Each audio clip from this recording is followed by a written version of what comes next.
Hi students, it's Mrs. Vangsness. I hope you're all having a fantastic day so far. My job here today is to go over a couple of objectives with you. Our first objective is students will be able to identify the three branches of government. Second objective, students will be able to describe and list the jobs of each of the branches. Yesterday in class, I had you guys take your notebooks and split it into three parts. So in your notebook, you should have three columns: legislative, executive, and judicial. At any point during this video, you can pause, replay it, or pause, get something written down, and then come back to the video. So let's get started. So the three branches of government, most of you are very familiar with this because you learned it last year with Mr. Mattoon. But one of the branches is the executive branch. The president is the leader of the executive branch. Some of the president's duties are to enforce the federal laws, and they recommend new laws. So when a new law is going to be put into play, that comes from the president.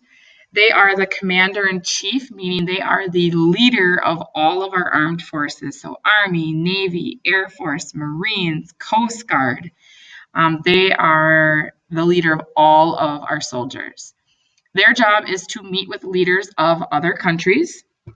They make treaties with other countries. You hear often of Trump and the vice president going overseas to meet with other major world leaders to make decisions that are best for our world. Obviously, carrying out all of the laws of our huge country is a huge responsibility, and it's a very big job. So to help the president has a vice president, and then they also have department heads. And the leaders in each of those departments are called secretaries, and they make up what is called the president's cabinet. So a couple of examples of the cabinets that are out there are departments. We have the Department of Education. That's going to be what provides money for public schools and for loans. The Department of Transportation, they work on our roads, highways, pipelines. The Department of Agriculture works with farmers. The Department of Treasury collects taxes. They are the ones that produce money. The Department of Defense, that's where you're going to find the Pentagon in Washington, D.C. They are responsible for the military forces. The Department of Health and Human Services, they look after people. That's medical research, preventing diseases. The Department of Energy researches different types of energy systems that are out there. And there are tons of other cabinets in the executive branch, but those are just some of what the executive branch does. Another branch is our judicial branch. Most people, when they think of the judicial branch, they think of courts, and that is correct. The judicial branch of the government is made up of the court system. The Supreme Court is going to be the highest court in the land. You cannot argue with the Supreme Court. Once they have made a decision, that is the final decision. There are other federal courts that are out there that the Congress has established. Courts can decide arguments about what does a law actually mean. Some of these laws were written in 1787, and we don't have the original founding fathers alive anymore to ask them, well, what did you mean by that? So you can take laws to the Supreme Court, and they will tell you what these laws mean. They also make decisions on how our laws applied and whether laws break the rules of the Constitution or not. That is the decision of the Supreme Court. The Supreme Court hears cases that have made their way all the way through the lower court system. So if you first go to court, you're going to go to a local court, probably in your city or in your county or in your state. Only about 7,500 cases actually make it to the Supreme Court each year. And only between 80 and 100 cases are actually accepted, which means the 9 Supreme Court justices only hear between 80 and 100 cases, for the whole entire year. The Supreme Court justices are appointed by the president, approved by the Senate, and they can serve for life. As long as they have good behavior and they're alive, they can serve until they die. So there's only 9 Supreme Court justices. Then we get to the largest branch, which is called the executive branch. The legislative branch. The legislative branch is broken up into two parts. We call it the U.S. Congress. The first part is the House of Representatives, and the second part is the Senate.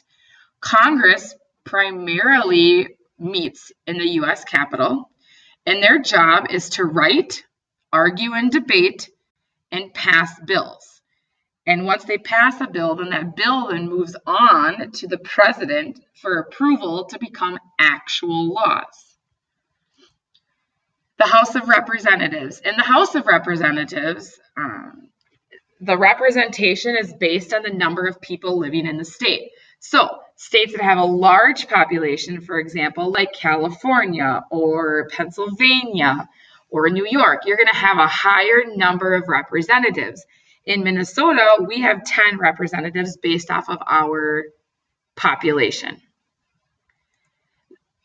Each representative is going to serve for 2 years. When the term is over, you can be reelected again, or they might pick a new one.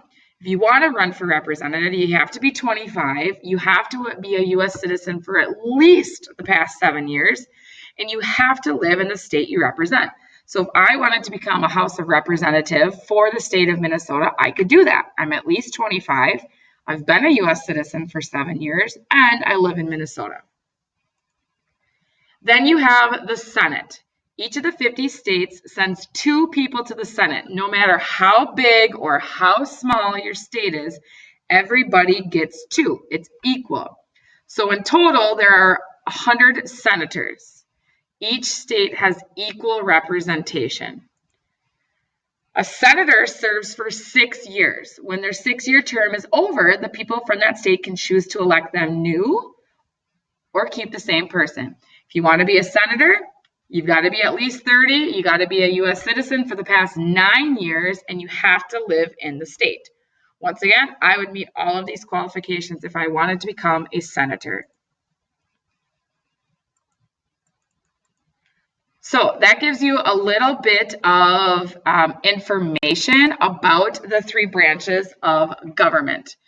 Your job next, and hopefully you have been writing down some things that you have learned in from this video to put into your notes. The next thing that you can be doing on Google Classroom, if you log into your specific class period, there is a Constitution reading that looks just like this. You will open it up. The first 2 pages, you can see here, it talks about the legislative branch. Then it talks about the president, the executive branch, and all of their powers. And then down here, it talks about the judicial branch. Your job is to read through pages 1 and 2 and add on to your notes right here in each column. So by the end of today, you should have lots of different notes as you learn about the 3 branches of government. When you're done with your notes, a question has been posted for you. Which branch do you think is the most powerful and why? Then you're going to add that right in here and answer the question. When you're done with that, okay, I have posted some awesome games that you can play to learn more about the 3 branches of government and to test your knowledge. Okay, I have also posted some awesome Constitution videos. So you're going to need your headphones for this if you get to it. These are 4 pretty funny and entertaining videos on the Constitution and the 3 branches that you could also check out. So you guys got plenty of things to do. Your Jumpstart is on the board. Your to-do list is on the board. If you get done with all of this, you can read an AR book, or you can work on current events. I hope you're having a great day. Don't forget to be on appropriate websites. I will see you on Friday. Have a wonderful day.